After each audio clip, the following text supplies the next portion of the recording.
Almost ag-init bago magsimula ang huling taon ko sa high school ay nagsimula ng may pagsabog, literal na pagsabog.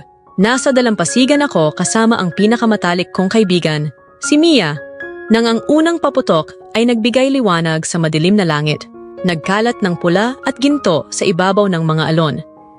Isa ito sa mga gabing perpekto, ang malamig na buhangin sa pagitan ng iyong mga daliri, ang mainit na simoy ng hangin na nagdadala ng amoy ng alat at ang tunog ng gitara na tumutugtog sa tabi ng bonfire. Pero hindi lang tungkol sa paputok ang gabing iyon. Iyon ang gabing una kong napansin si Ethan Carter. Hayaan mong iset ko ang eksena para sa iyo. Si Ethan ay ang tipo ng lalaking parabang nababagay sa isang music video. Tumutugtog ng gitara sa ilalim ng kumikislap na ilaw. Mayroon siyang magulong kayumangging buhok na parabang galing lang siya sa surfing at may natural na paraan ng pag-upo na parang hindi siya nagmamadali, kahit na ang mundo ay nagmamadaling umikot sa kanya. Tinapik ako ni Mia habang nakita namin siya sa tabi ng bonfire, tumatawa sa isang bagay na sinabi ng kaibigan niya. Pinailing ko ang ulo ko, pero parang may kakaibang sensasyon akong naramdaman sa sikmura ko. Ang cute niya, pabulong na sabi ni Mia. Hindi itinatago ang ngiti sa mukha niya. Oh, kung trip mo ang brooding musician na datings, ay, sagot Kyun Motaras ko. Kunwari, walang pakialam. Pero ang totoo, matagal ko nang napapansin si Ethan. Pareho kaming nasa parehong paaralan mula pa noong middle school, at palagi siyang nasa gilid ng mundo ko. Isang malayong figura na hinahangaan ko mula sa malayo. Ngunit noong gabing yon may nagbago. Siguro dahil sa paputok o sa paraang tila pinapaboran siya ng universo. Pero nang mahuli niyang nakatingin ako, hindi siya umiwas ng tingin. Bagkus, ngumiti siya. At pagkatapos, lumapit siya. Hi! Bati niya. Ang boses niya ay mainit at malambing, na parang simoy ng hangin ng tag-init. Ako si Ethan! Alam ko. Napabulalas ako bago ko pa napigilan ang sarili ko. Tumaas ang kilay niya, halatang aliw na aliw. Ah, talaga? Halos, itulak ako ni Mia papunta sa kanya. Ito si Emily. Mas cool siya kaysa sa hitsura niya. Tinignan ko siya ng masama. Pero natawa lang si Ethan. Good to know. So Emily, gusto mo bang sumama sa amin sa bonfire? Tumingin ako kay Mia, na nagbigay ng pasimple ngunit aprobadong thumbs up, at bago ko pa nalaman, nakaupo na ako sa tapat ni Ethan, habang ang liwanag ng bonfire ay nagpapakisap sa mukha niya. Madali ang naging daloy ng usapan kaysa sa inaasahan ko. Pinag-usapan namin ang lahat, mula sa musika, pelikula, hanggang sa pinakamahusay na pizza place sa bayan. Doon ko nalaman na tumutugtog siya ng gitara sa isang banda at pangarap niyang maglakbay pagkatapos ng graduation. At sa pagitan ng kanyang mga kwento at ng kanyang ngiti, na-realize ko na naakit na ako. Ang mga sumunod na araw ay parang eksena sa isang teen romance movie. Si Ethan at ako ay nagsimulang magkasama ng mas madalas, mga gabing naglalakad sa tabing dagat, mahabang biyahe habang bukas ang bintana ng kotse at walang katapusang mga usapan tungkol sa lahat at wala. May paraan siya ng pagpaparamdam sa akin na parang ako lang ang mahalaga sa mundo at ito'y nakakapukaw ngunit nakakakaba. Pero syempre, hindi lahat ay perpekto. Si Ethan ay may sariling mga pader. At hindi nagtagal bago ko napansin na hindi siya ganap na carefree gaya ng inaakala ko. Mayroon siyang ugaling magtago tuwing nagiging seryoso ang usapan, para bang nagtatago siya sa isang shell ng pag-iisa. Pinilit kong huwag siyang pilitin, ngunit may mga sandaling gusto kong sumigaw. Pilitin siyang buksan ang sarili isang gabi. Habang nakaupo kami sa ibabaw ng kanyang kotse, nakatingin sa mga bituin, naglakas loob akong magtanong, bakit mo ginagawa iyon? Mahina kong tanong. Ang alin? Ang paglayo! Sa tuwing nagiging malapit tayo, parang may inilalagay kang harang. Hindi siya agad sumagot. Sa halip, tumingin siya sa kalangitan, nananahimik. Hindi ikaw, Emily. Ako ito. Komplikado lang niya talaga. Kung ganoon, gawing simple, sagot ko, halos pabulong. Tiningnan niya ako noon. Ang mga mata niya ay puno ng emosyon na hindi ko mawari. Ayokong masaktan ka. Gusto kong sabihin na nasasaktan na niya ako, pero hindi ko ginawa. Sa halip, hinawakan ko ang kanyang kamay at marahang pinisil ito. Hindi mo ako masasaktan. Hindi ito naging mahiwagang solusyon, pero ito'y naging simula. Unti-unti, nagsimulang magbukas si Ethan, ibinabahagi ang maliliit na bahagi ng sarili niyang itinago niya noon.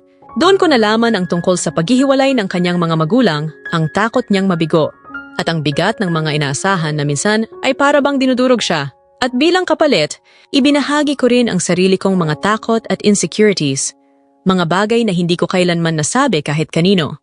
Habang papalapit ang pagtatapos ng tag-init, natagpuan ko ang sarili kong takot sa pagsisimula ng pasukan. Ang mundo na nabuo namin ay tila marupok, na parang maaari itong mabasag anumang sandali. And ay isang paraan, nangyari nga iyon. Sing maulang Martes ng hapon, isang linggo bago magsimula ang klase, nagbago ang lahat. Maghapong malamig at mailap si Ethan, at nang sa wakas ay harapin ko siya, sinabi niya ang bagay na ikinagulat ko. "Aalis kami," sabi niya. Ang boses niya ay puno ng pagsisisi. Nakahanap ng trabaho si Mama sa Seattle, at lilipat kami sa susunod na linggo. Natulala ako, ang puso ko'y bumagsak. "Ano? Hindi ka pwedeng umalis. Paano na ang school? Paano tayo?" Napailing siya. Hinaplos ang kanyang buhok na parang nawawala. "Ayokong umalis, pero wala akong magagawa." Ang natitirang linggo ay naging malabo sa dami ng emosyon. Sinubukan naming sulitin ang nalalabing oras, pero may isang nakabitin na lungkot na palaging naroon. Isang paalala na bilang na ang mga araw namin. Nang dumating ang araw ng kanyang pag-alis, nakatayo kami sa kanyang driveway, mahigpit na magkayakap, na parang kaya naming pigilan ang hindi maiiwasan. "Mami, miss kita," pabulong niyang sabi. Ang boses niya ay nanginginig. "Mami, miss din kita," sagot ko, habang dumadaloy ang mga luha sa aking muka. At sa isang iglap, umalis na siya. Ang mga sumunod na linggo ay ilan sa pinakamahirap na bahagi ng buhay ko. Binaling ko ang sarili sa pag-aral at mga extracurricular. Sinusubukang punan ang puwang na iniwan ni Ethan. Noong una, nagkaroon kami ng komunikasyon, mga text at tawag tuwing kaya namin, pero hindi nagtagal. Nag-iba na. Naging madalang ang mga tawag, mas bihira ang mga mensahe, hanggang sa isang araw, tuluyan na itong nawala. Masakit iyon, mas higit pa kaysa sa inaakala ko. Pero habang lumilipas ang panahon, unti-unti akong nagsimulang maghilom. Nakatuon ako sa aking mga kaibigan, sa aking kinabukasan, nagpapasaya sa akin.